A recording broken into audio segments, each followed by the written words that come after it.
Right, now in this third part we'll carry on literally painting the picture and finishing it off. I'm quite encouraged with what I've done so far, and that's important.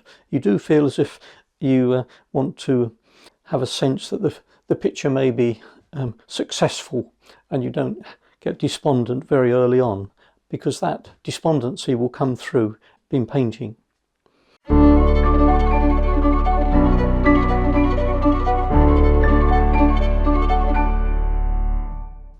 Now what I think I'll do is do some of the, as this is all now dried out nicely, and it's a good idea just to leave it to dry naturally. Unfortunately in the studio you haven't got the benefit of the sun and the wind to dry it, but leave it, don't be impatient. Let's paint the end of the cottage now. So some burnt sienna, a little bit of raw sienna. I mean, frankly, I sometimes dip into another colour simply because I haven't got the confidence that just one colour will do, and you feel as if you've got to mix it. Quite silly really. Let's start at the top. Now I'm going to make the chimney, I'll just put a bit of burnt umber with it, just make the chimney slightly darker because it appears dark against the light sky.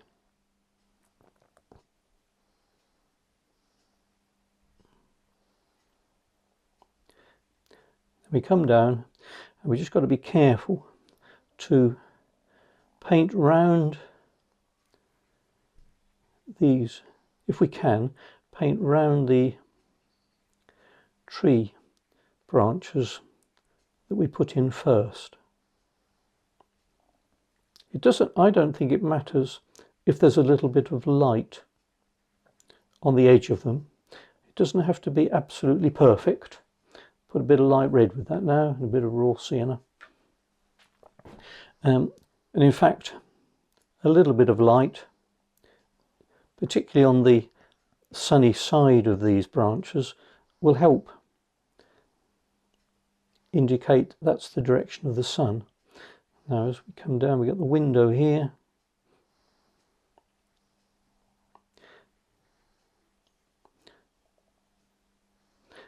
I want to keep everything going at the same time.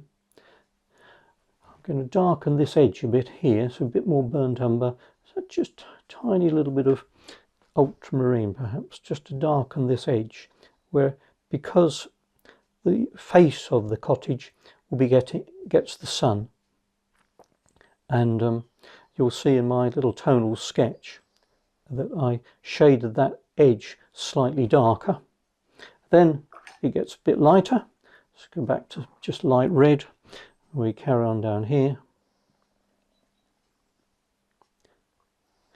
Bring it down, and there's the side of this little lean-to is quite light. Let's carry on here.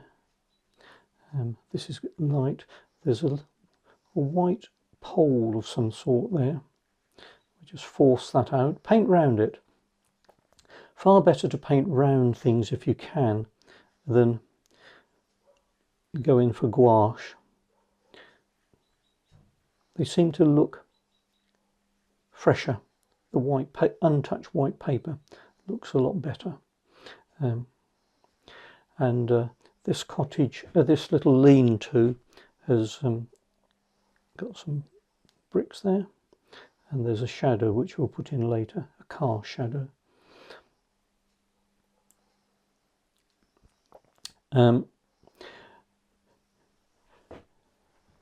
Then let's just pick up some lighter green here, just on the top, but keep it nice and soft.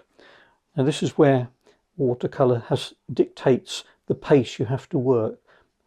So to take advantage of the opportunity to get a soft edge, we have to keep going. Now I'm going to just lighten, just indicate a little bit of bricks here just from this wall. It's not it wasn't there in the subject, and I'm changing this in the painting just to link the wall to the main cottage with a little bit of light. Now here there was a nice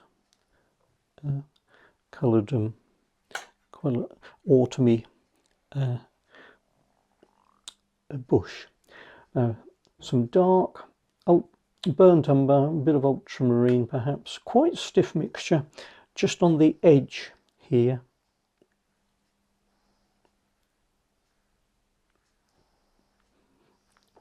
And here.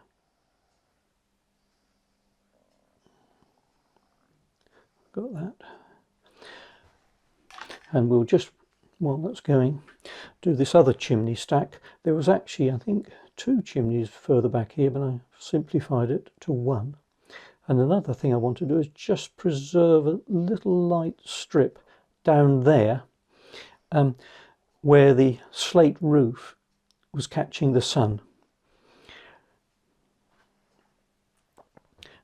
Now let's carry on and do some larger washes.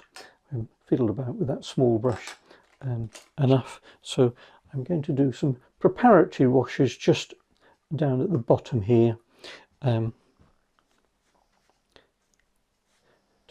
help lead us in. There was a sort of pile of gravel or something there, and I'll design it in such a way as to help lead the picture in. Sort of bit of aureole and cadmium yellow, I think, Viridian green to make a sunny green where we've got this grass here. Now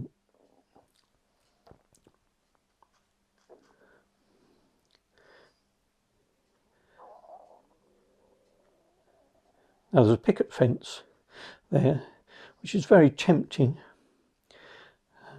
So I'm going to, in fact it was all in the shade, but I'm going to put that a little bit into the light because I think it'll be enhance the picture.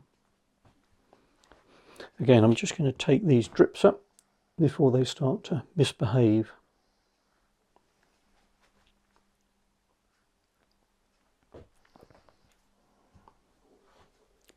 And we'll put in a wash. I'm a bit all over the place while things are waiting to dry. There's a sort of quite a flat hedge here, which we'll put in a bit of raw umber.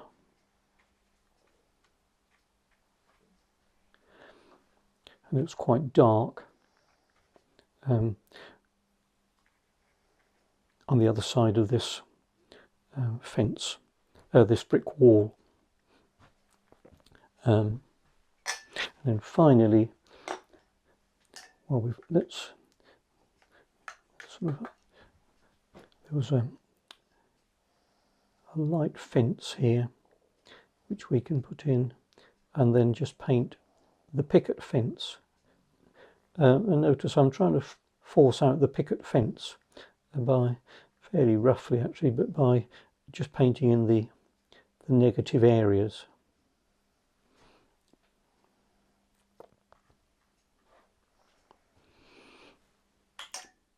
Now as this wall is fairly dry now, so we may be able to, let's just try a bit of cadmium orange and a bit of light red, fairly dilute, to get the sunny side of this cottage. Have it a little bit warmer, so a little bit more light red.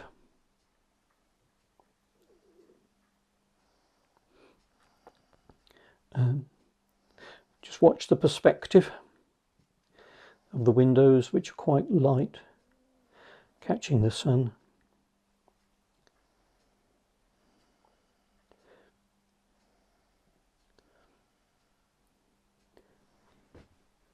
And then a little bit of dark along the top. I'm going to take burnt sienna, ultramarine, almost straight out the tube, and it's just the gutter line along here, fairly dark. Should have done that in one. I mucked about with that a bit, shouldn't I? Anyway, let's leave it like that. Okay, let's stop there for a minute. Now the cottage is going fine, so before I do the sky, which will be the next part of this series of lessons, I'll just finish off the cottage. Light red and a bit of raw sienna to give me the sunny side of these chimney stacks.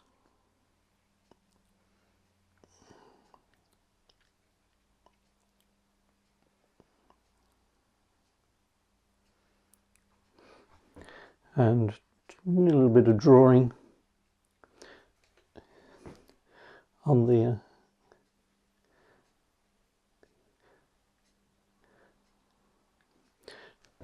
then we've got the windows. I'll just put a bit of ultramarine. These are quite dark and small.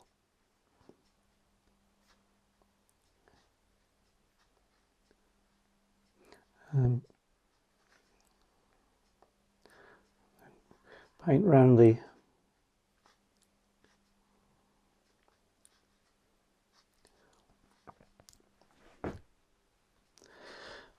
onions and a bit of shadow there. And this got the roof here of this little lean-to.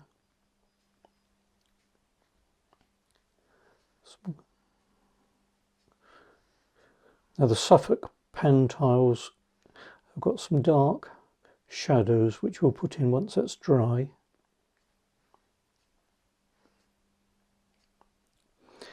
So that casts a shadow which we'll put in across that wall. It's nice to put in a shadow, and perhaps a little one here as well, because that angle gives us the nice indication of the slope of where the direction of the sun. A little bit dark shadow there as well. I'll just soften this edge, not with a wet brush, with a damp brush, so it's all a little bit lost in there amongst the shrubs and the foliage. Now we'll just stop there. I don't want these lessons to look as if you paint in a sort of a series of step by step.